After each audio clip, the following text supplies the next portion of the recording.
Hello everyone, आज हम dark skin पर किस तरह से सीटीएम करते हैं। अभी मैंने अच्छे से मॉइस्चराइज़र, वाटर बेस्ड मॉइस्चराइज़र लगा लिया है। गर्मी की सीज़न है, ताकि पसीना बहुत आता है, तो मैंने अच्छे से टॉनिंग, मॉइस्चराइज़र और प्राइमर को यूज़ कर लिया है। और सबसे पहले आई मेकअप स्टार्ट कर रही हूँ, ताकि हमारा अच्छे से आई मेकअप कंप्लीट हो जाए। मैंने अच्छे से कंसीलर, लाइट कलर के कंसीलर को अच्छे से मैंने लगा दिया है। ब्लेंड करने के बाद मैंने अच्छे से कॉम्पैक्ट से लॉक कर दिया है। हमें जो इस तरह से मेकअप, जो डार्क स्किन है, तो अच्छे से हमें उस टोन को अकॉर्डिंग ही करना चाहिए। कस्टमर को ब्राइट कलर चाहिए तो थोड़ा लाइट कलर करना चाहिए, और जो उनको स्किन के अकॉर्डिंग ही चाहिए तो स्किन के अकॉर्डिंग ही करना चाहिए। और हमारे कस्टमर जो पहली बार आते हैं, तो हमें उसके स्किन को, ड्राई स्किन है, ऑयली स्किन है या कॉम्बिनेशन स्किन है, किस टाइप की स्किन है, उसको देखते हुए ही हमें क्लिनजिंग, टोनिंग, मॉइस्चराइज़र करना चाहिए। अगर जो हमारे रेगुलर कस्टमर है, तो उनको पूछ लेना चाहिए कि आपको क्या क्या प्रॉब्लम है और किस सॉल्यूशन करना चाहिए। और हमारे प्रिय कस्टमर जो हम पूछ रहे हैं, तो हमें अच्छे से आपके स्किन के अकॉर्डिंग ही आप हमें जवाब दीजिएगा। आपके फ्रेंड्स को या फिर आपके फैमिली मेम्बर के कहने पर हमें कोई भी सजेशन नहीं करेगा, क्योंकि सारे ही लोगों की स्किन अलग होती है। कोई जो स्किन होती है उसमें ऐसा होता है कि जो पाउडर भी, हम जो पॉन्ड्स पाउडर भी लगा देते हैं, तो वहाँ पे वाइट ही दिखने लगता है। इसलिए जो हम इंटरनेशनल जो प्रोडक्ट यूज़ करते हैं, तो हमें उसको क्लिनजिंग, टोनिंग, मॉइस्चराइज़र करते हुए हमको स्किन को प्रेप करना होता है। और प्रेप करने के बाद ही हमारा अच्छे से बेस कंप्लीट होता है। इसलिए हमें, आपके स्किन को आपको मालूम है तो ठीक है, नहीं मालूम है तो हमको हमारे हिसाब से ही मेकअप करने दीजिएगा। अच्छे से हमारे बातों में आई मेकअप कंप्लीट हो गया है। और मैंने उनके डार्क सर्कल एरिया है, वहाँ पे मैंने डार्क कलर के कंसीलर से मैंने अच्छे से उसे लगाते हुए ब्लेंड कर लिया है। अब मैंने स्किन के पूरे ही चेहरे पे उनके स्किन कलर के ही कंसीलर को इस तरह से लगाते हुए, अच्छे से डॉट करते हुए और फैलाते हुए ही मैं पूरे स्किन पे लगा रही हूँ।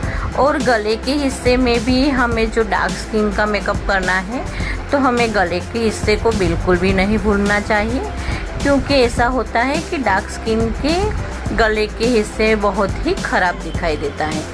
और अच्छे से हमें ब्लेंड करने के बाद हमें इस तरह से अच्छे से ब्लेंड कर लेना चाहिए। हमारे जो कस्टमर हैं, उनको बाद में जो याद आया कि उनको लेसेस भी लगानी है, तो आधा हमारा मेकअप फेस पे हो जाने के बाद मैंने इस तरह से ग्लू लगा दिया है। और अच्छे से मैंने फेक आईलैशेस मैंने नेचुरल ही इस तरह से ग्लू लगा के मैंने चिपका दी है। हमारे कस्टमर जो होते हैं, जो पहले नहीं बताते, फिर बाद में उनको इस तरह से जो चाहिए, तो हम इस तरह से ऐड चालू मेकअप में कर सकते हैं। जो हमारे फिंगर लगा है, तो उसे हमें अच्छे से अब ब्लेंड करना होता है। फिर मैंने वापस से, हमारा लाइनर कंप्लीट हो गया है।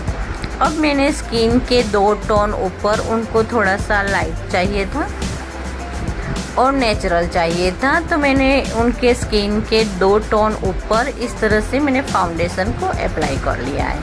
अच्छे से ब्लेंड करते हुए ही मैं इस तरह से अप्लाई कर रही हूँ, ताकि हमारा साथ साथ में ब्लेंडिंग भी हो जाए। और मैंने कान पे भी अच्छे से लगा दिया है।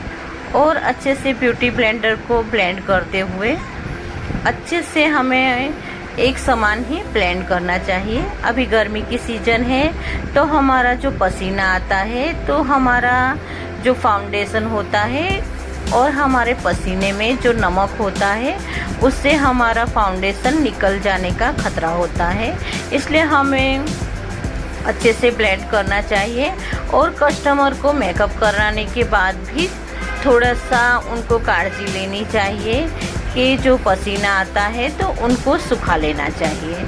अगर आप जो इधर उधर रगड़ दोगे तो हमारे पसीने से मेकअप खराब होने की शक्यता होती है। इसलिए हमने अच्छे से उसे लॉक करने के लिए अच्छे से ब्लेंड कर रही हूँ।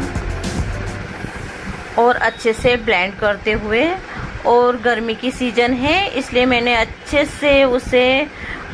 से मर्ज करने के लिए मैंने मेकअप सेटिंग स्प्रे को इस तरह से छीट दिया है। और हमारा अच्छे से मेकअप सेट हो जाए और ग्लॉसी हो जाए, इसलिए मैंने उसे अच्छे से बीच में छीट लिया है सेटिंग स्प्रे को। और हमारा अच्छे से मेकअप सेट हो गया है।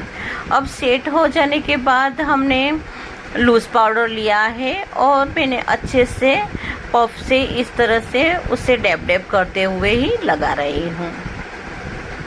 इस तरह से पूरे ही चेहरे पर लगा लेना चाहिए।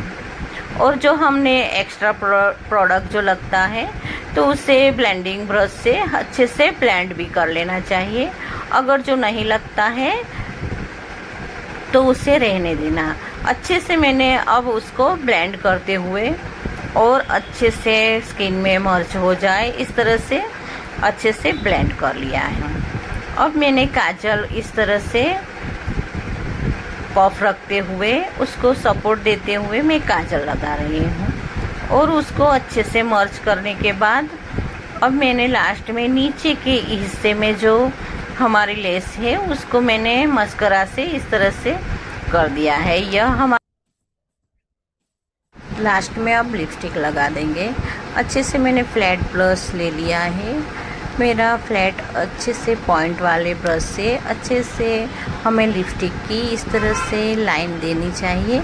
अगर आपके कस्टमर के होठ बहुत कम है तो उससे थोड़ी आउटलाइन लेते हुए हमें अच्छे से होठों को शेप देते हुए हमें लिपस्टिक को ब्लेंड करते हुए अच्छे से लगा लेना चाहिए।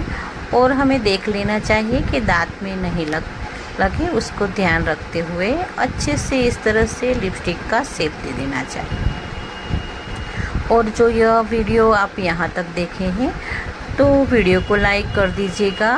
और आपको इस तरह से जो एक्स्ट्रा जो लिपस्टिक अगर लग जाती है या नहीं भी लगती है तो लिपस्टिक के नीचे हमें इस तरह से कंसीलर से एक लाइन दे देनी चाहिए। अब लास्ट में मैंने मेकअप फिक्सर को अच्छे से छीट